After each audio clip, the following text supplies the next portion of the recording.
Sa kasalukuyang panahon, si Eman Pacquiao ay namumuhay sa isang kalagayan na bihirang harapin ng mga kabataang tulad niya ng may kapakananabangan at kalmado sa loob. Nakatayo siya sa pagitan ng dalawang mundong lubhang magkaiba, dalawang daigdig na tila hindi kailanman natutong magsama ng walang alitan, dalawang landas na bawat isa ay humihingi ng buong pagkatao ng isang tao. Sa isang banda, naroroon ang mundo ng boxing, isang mundo na matigas, tahimik at lubhang disiplinado, kung saan ang mga resulta ay mas mahalaga kaysa sa imahe, kung saan ang pawis ay mas mahalaga kaysa sa papuri, kung saan ang bawat suntok ay dapat na may patunay, at kung saan ang bawat pagkatalo ay permanenteng nakaukit sa kasaysayan. Sa kabilang banda naman, umiiral ang nagniningning na universo ng entertainment, isang lugar kung saan ang visibility, karisma at presensya sa media ay maaaring kasing halaga o minsan ay mas mahalaga pa kaysa sa tunay na talento. Ang suliranin ay simple ngunit malalim. Ang dalawang mundong ito ay bihirang maglakad ng magkasama ng walang tunggalian, at si Eman, kahit sa kanyang murang edad, ay nasa gitna ng tunggaliang iyon. Mula pa noong siya ay bata, si Eman ay nauugnay sa boksing hindi lamang dahil ito ang kanyang pinili, kundi dahil sa bigat ng apelidong kanyang dinadala, isang bigat na hindi niya hiniling, ngunit hindi rin niya maiiwasan. Ang pagiging isang Pacquiao ay hindi simpleng pamana o yaman na ipinasa ng lahi. Ito ay isang patuloy at walang tigil na inaasahan ng publiko, isang responsibilidad na nakadikit sa bawat galaw, bawat desisyon, bawat pagsubok, bawat pagsasanay, bawat laban, bawat pagpapakita sa publiko ay sinusubaybayan sa ilalim ng matinding paghahambing.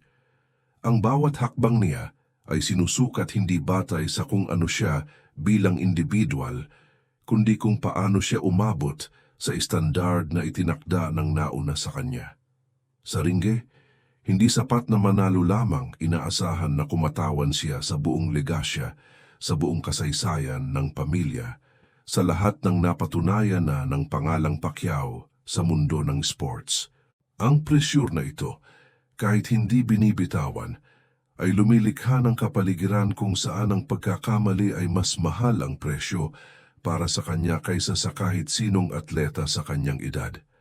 Sabay naman dito, ang kanyang pagpasok sa mundo ng entertainment ay nagbukas ng mga pintong bihirang maabot ng mga boksingero sa ganitong edad.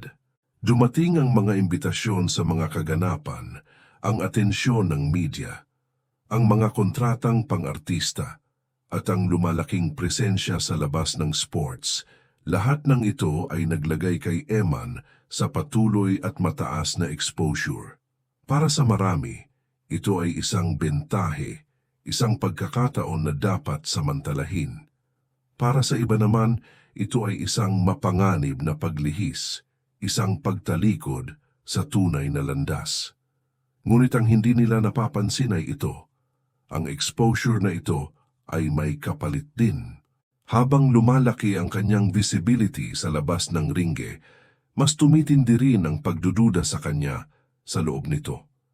Mas maraming tao ang nagtanong, seryoso ba talaga siya sa boxing? May puso ba talaga siyang lumaban? O ginagamit niya lang ang boxing bilang tulay papunta sa mas madaling buhay?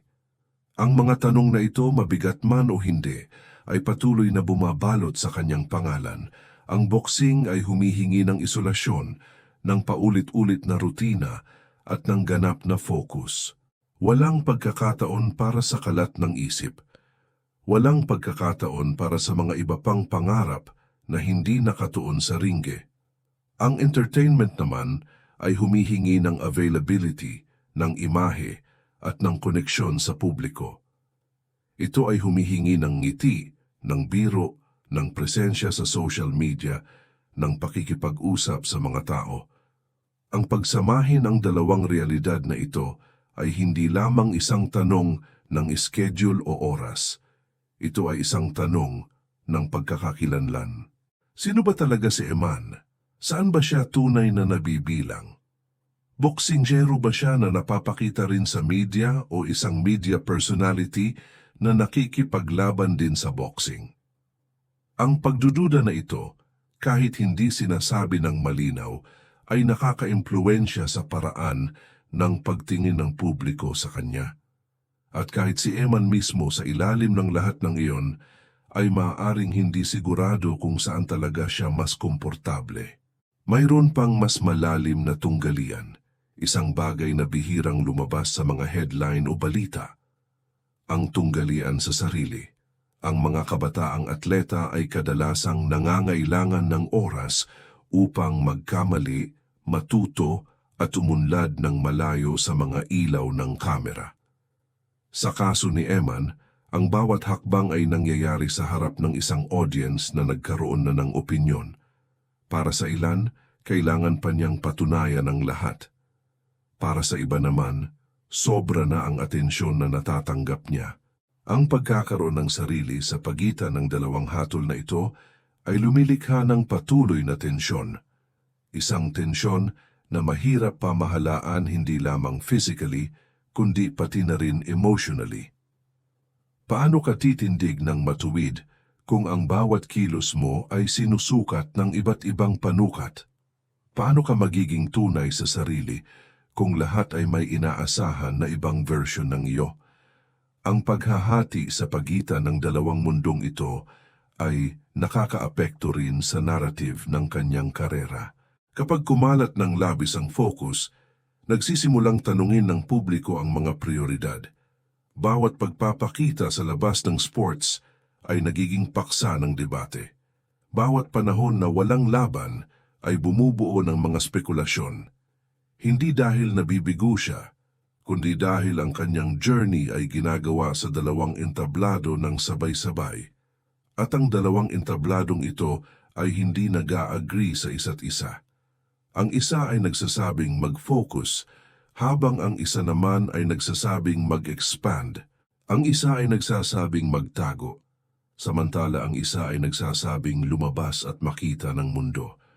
Paano mo pagsasamahin ang dalawang paanyayang ito nang hindi nasasakal?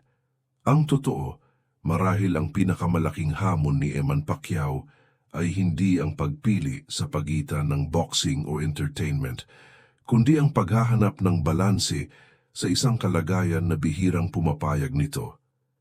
Kung masyadong hihilig siya sa isang panig, kakritikuhin siya dahil sa pag-abandona sa kabila. Kung susubukan niyang panatilihin ang pareho, patuloy siyang titingnan bilang isang taong hati ang loob, isang tao na hindi sigurado sa sarili, isang tao na nawawala sa dalawang mundo. Ito ay isang manipis na linya, mapanganib, at kakaunti lang ang nakakatagos dito ng hindi natitisod. Ang buhay sa entertainment ay nag-aalok ng instant gratification. May papuri agad, may saya, may kumpas ng mga kamay, may ngiti ng mga fans, ngunit ang boxing ay nag-aalok ng legacy, isang bagay na hindi madaling makuha. Ngunit kapag nakuha mo na, ikaw na ang bahagi ng kasaysayan. Ang tanong ay ito, ano ang mas mahalaga para kay Eman? Ang papuri ngayon o ang respeto bukas? At sino ba ang tunay na makapagsasagot niyan? Siya mismo, ang kanyang pamilya, o ang milyon-milyong taong nanood sa kanya mula nang ipanganak siya? Hindi rin maikakaila na ang presensya ni Manny Pacquiao, ang kanyang ama, ay isang malaking salik sa lahat ng ito. Si Manny ay naging simbolo hindi lang ng Pilipinas, kundi ng mundo. Siya ay hindi lamang boksingero, siya ay isang icon, isang myth, isang legend. At ang pagiging anak ng isang legend ay may kasamang responsibilidad na walang makakapagturo kung paano dalhin. Hindi mo kailangang sabihin sa iyo, ramdam mo na agad mula sa mga tingin, sa mga pag-asam, sa mga tanong na laging nagtatapos sa tulad ng tatay mo. Pero si Eman ay hindi si Manny. Hindi siya dapat maging kopya. Hindi siya dapat maging version 2.0. Dapat siyang maging sarili niyang edition sarili niyang kwento. Ngunit paano mo gagawin yan kung ang lahat ay umaasa na makita ang refleksyon ng nakaraan sa iyo? Ang entertainment industry sa Pilipinas ay kilala sa pagbibigay ng second chances, ng redemption arcs, ng mga kwentong feel-good. Ito ay industriya ng pag-asa, ng pangarap, ng mga batang nanggaling sa wala at naging sikat. Si Eman ay may potensyal na maging isa sa mga iyon, isang mukha ng bagong henerasyon, isang tulay sa pagitan ng sports at showbiz. Ngunit ang pagiging tulay ay nangangahulugan din na ikaw ay dinadaanan, hindi tinutulungan. Ikaw ay ginagamit, hindi pinahahalagahan. At kung hindi mo maingat na balansihin ang sarili, maaari kang mahulog sa gitna at walang kahit sino ang sasaklolo. Ang boxing naman ay hindi nag-aalok ng ganoong awa. Kung natalo ka, natalo ka. Walang edit, walang retake. Ang laban ay live, totoo at permanent. Ang bawat suntok ay counted at ang bawat pagkakamali ay nakikita ng buong mundo. Sa boxing, walang script. Walang direktor na makakapagsabi kung kailan ka dapat umiyak o tumawa. Walang makeup artist na magpapaganda sa iyo pagkatapos ng laban.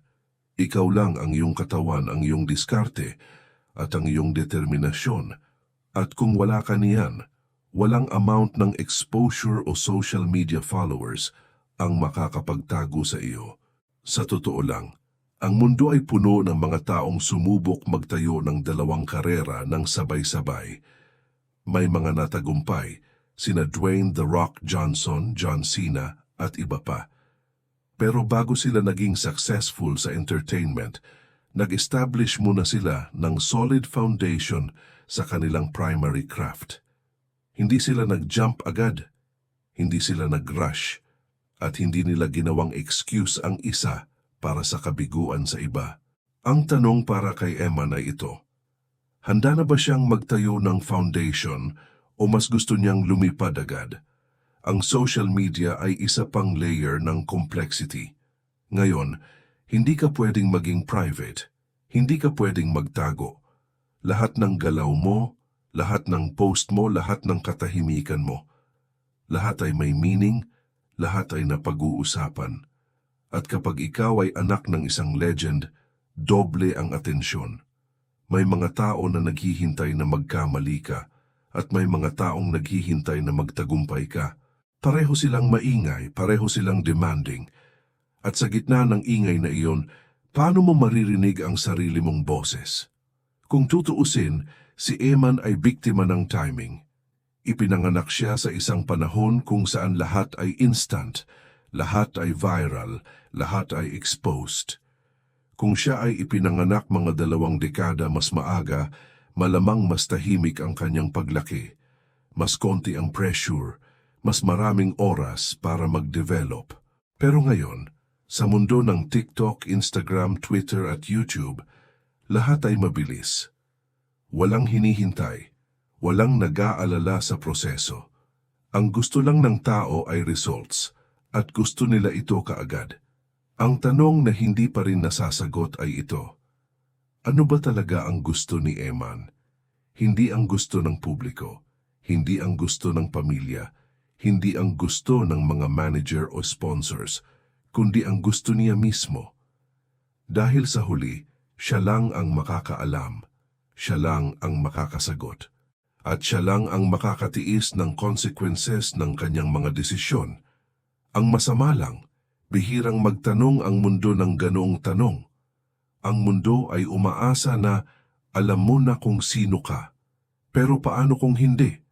Paano kung ikaw ay naghahanap pa rin? Sa huli, ang pinakamahalagang tanong ay hindi kung may talento si Eman o kung may oportunidad siya. Ang tunay na tanong ay ito: makakaya ba niyang tukuyin ang sarili niyang pagkakakilanlan bago subukan ng publiko na gawin ito para sa kanya? Dahil ang pamumuhay sa pagitan ng dalawang mundo ay maaaring magbukas ng mga pinto, ngunit maaari rin itong pumigil sa isang tao na maging ganap na kabilang sa kahit alin sa kanila. At iyon ang tunay na trahedya, hindi ang pagkabigo, kundi ang hindi pagkakaalam kung nasaan ka talaga dapat.